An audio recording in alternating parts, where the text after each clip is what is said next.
kindly deliver his speech. আপোনালোকৰ আগত ছাত্ৰ ছাৰে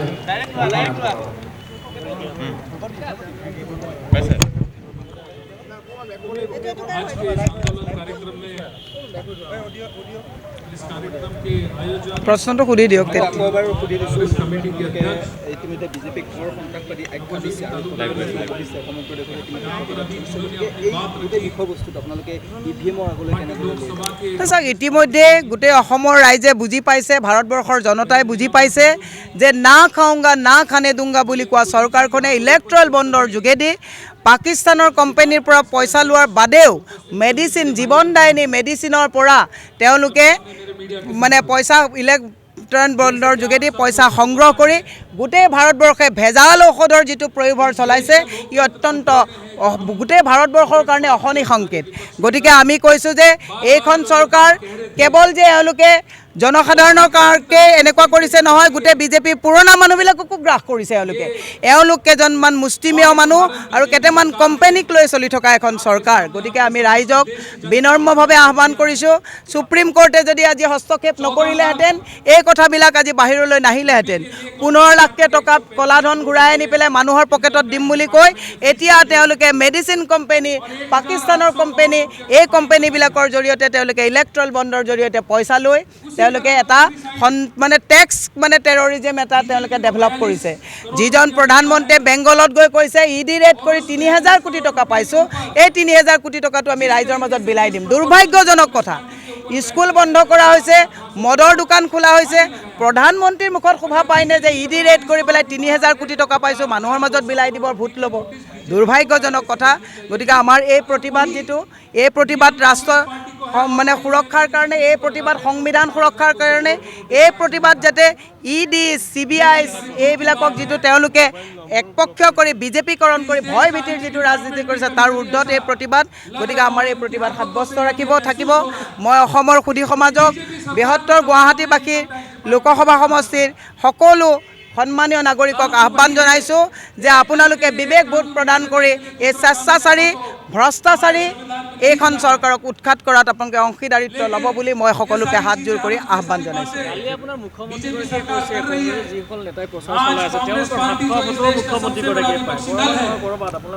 মুখ্যমন্ত্ৰীয়ে যে কৈছে যে তেওঁলোকৰ গুৱাহাটী, যোৰহাট এইবিলাকত কেণ্ডিডেট বেয়া হ'ল বুলি কৈছে, সেইবিলাক খবৰতো আমি পাওঁ। আমি চুপতি মাৰি নাথাকোঁ, মুখ্যমন্ত্ৰীয়ে চুপতি মাৰি থাকে। মুখ্যমন্ত্ৰীৰ কাম চুপতি মাৰা নহয়, মুখ্যমন্ত্ৰীৰ কাম ৱেলফেয়াৰ কৰা কাম। মুখ্যমন্ত্ৰীয়ে গুৱাহাটীত মানুহে পানী খাবলৈ পাইছেনে নাই সেইটো চিন্তা কৰিব লাগে। জাবৰ নিষ্কাশন হৈছেনে নাই, প্ৰদূষণমুক্ত গুৱাহাটী হৈছেনে নাই, যুৱ প্ৰজন্মই চাকৰি পাইছেনে নাই, ইয়াত মানে পদপথৰ বেপাৰীসকলৰ পৰা গুণ্ডা টেক্স কিয় কালেকশ্যন কৰিছে, এইবিলাকৰহে খবৰ ৰাখিব লাগে। মুখ্যমন্ত্ৰীয়ে কংগ্ৰেছৰ ঘৰত মানে বুলডোজাৰ লগাই থাকোঁতে তেওঁ নিজৰ গোটেই তলি উদং হৈ গৈছে, সেই কথাটো মুখ্যমন্ত্ৰীয়ে মনত ৰখাটো ভাল।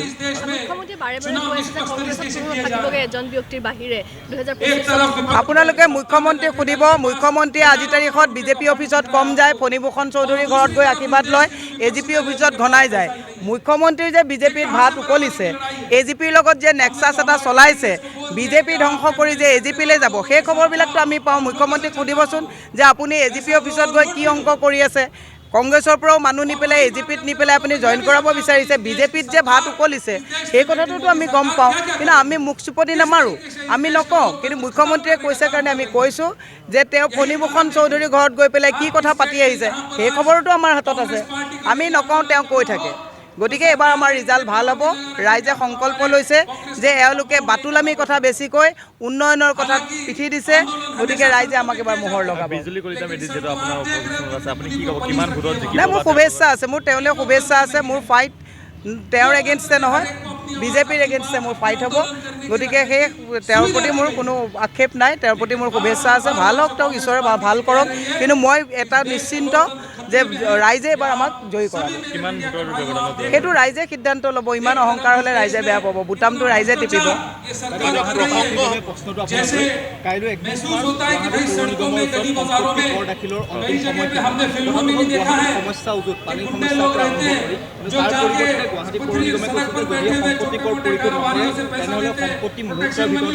মই আগৰ পৰাই কৈ আছোঁ যে এইখন টেক্স কালেক্টৰ চৰকাৰ, এইখন চৰকাৰে পইচা কৰৰ বাদে বেলেগ কথা একো চিনি নাপায় গতিকে এওঁলোকে কৰৰ ওপৰত কৰ কালেকশ্যন কৰি আছে গতিকে ৰাইজে প্ৰত্যুত্তৰটো EVMত 7 মে' তাৰিখে দিব তাৰ কাৰণে ৰাইজো সাজি হৈছে আমিও ৰাইজৰ ওপৰত আস্থা আৰু বিশ্বাস ৰাখিছোঁ প্ৰসংগ হ'ব লাগিছিলে উন্নয়ন প্ৰসংগ হৈছে যে আজমলৰ বিবাহ দ্বিতীয় বিবাহ আজমলে কেতিয়া কৰিব এই বিষয়ে উচ্চাৰণ কৰিছে নাই এইবোৰ কথা একচুৱেলি বেছি প্ৰচাৰ কৰিব এইকাৰণে নালাগে সমাজত এটা শৃংখলতা আনিবলগীয়া হ'লে সমাজত মানে উন্নয়নৰ কথা পাতিব লাগে মহিলাৰ সমস্যাক লৈ কথা পাতিব লাগে খাদ্য সামগ্ৰীৰ দাম কমিব লাগে কিন্তু এইবিলাক হৈছে তেওঁলোকৰ এটা টেকনিক এইবিলাক কথা দি পেলাই আচল কথাৰ পৰা তেওঁলোকে মানে মানুহক দৃষ্টি অন্য দিশত আকৰ্ষণ কৰি ৰাখে